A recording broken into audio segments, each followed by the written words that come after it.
अहम खबर। चीन ने J-35 स्टेल्थ फाइटर जेट की बड़े पैमाने पर पैदावार शुरू कर दी। पाकिस्तान को तेज़ रफ्तार तरसील का इम्कान। ले जेन ने अपनी 5वें नस्ल के स्टेल्थ फाइटर जेट J-35 की बाकायदा पैदावार शुरू कर दी है, जो खसूसी तौर पर पीपल्स लिबरेशन आर्मी नेवी के जदीद तरीन तैयारा बरदार बहरी जहाज़ फौजियान टाइप ज़ुब्य तीब के लिए तैयार किया गया है। ये फैसला चीन के बहरी दिफाई अज़ाइम में एक अहम संगे मेल है, जो उसे इंडो पैसिफिक खित्ते में ताकत का नया मरकज़ बना सकता है।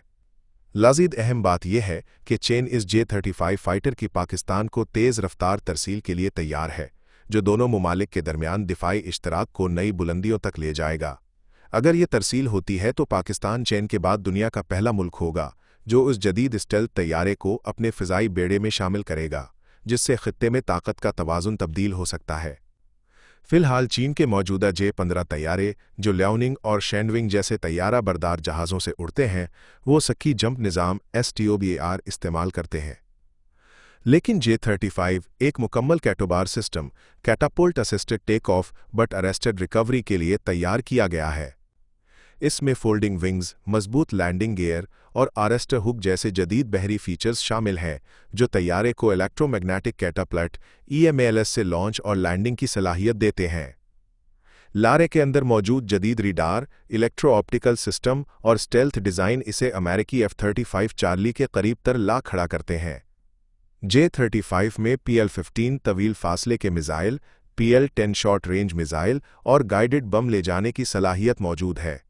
ताज़ा तरीन सेटेलाइट तस्वीर और लीक शुदा फ़ोटोज़ से पता चलता है कि ये तैयारा अब नेवल वर्जन में फ़ाइनल प्रोडक्शन के मरहले में है और चीनी हुक्काम के मुताबिक उसकी सालाना पैदावार 50 तैयारों तक हो सकती है।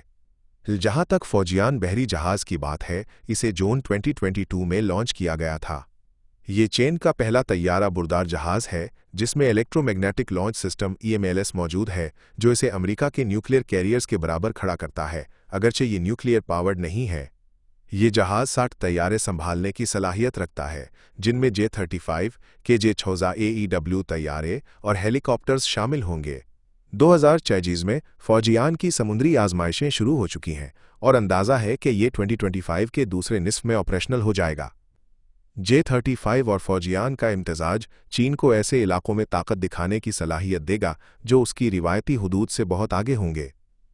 खित्ते के दीगर ममालिक जैसे भारत, जापान और अमेरिका के लिए ये खतरे की घंटी है, क्योंकि एक कैरियर से लॉन्च होने वाला स्टेल्थ बेड़ा चीन को दूर दराज समुद्री इलाकों में कार्रवाई की सलाहियत देता है, बगैर नजर आए। मते पाकिस्तान को J-35 की फौरी तरसील इंडो पैसिफिक में ताकत के तवाज़ुन को मज़ीद मुतासिर कर सकती है। ये तैयारा न सिर्फ पाकिस्तान की फ़िज़ाई क़ुव्वत में इजाफ़ा करेगा, बल्कि चीन के साथ मुश्तरका मशक़ों और स्ट्रेटेजिक हम आहंगी को भी बढ़ाएगा। ये सिर्फ एक तकनीकी तरक्की नहीं, बल्कि एक आलमी सतह की दिफाई तब्दीली है। अब चीन अमेरिका के बाद दुनिया का दूसरा मुल्क बनने जा रहा है जो 5वीं नस्ल के स्टेल्थ तैयारे को मुकम्मल कैटोबार सिस्टम से लॉन्च करने की सलाहियत रखता है, और वो इस ताकत को पाकिस्तान जैसे इत्तेहादियों के साथ बांट रहा है। यकीनन इंडो पैसिफिक खित्ते की फ़ौजी हिकमत अमली का एक नया बाब शुरू हो चुका है।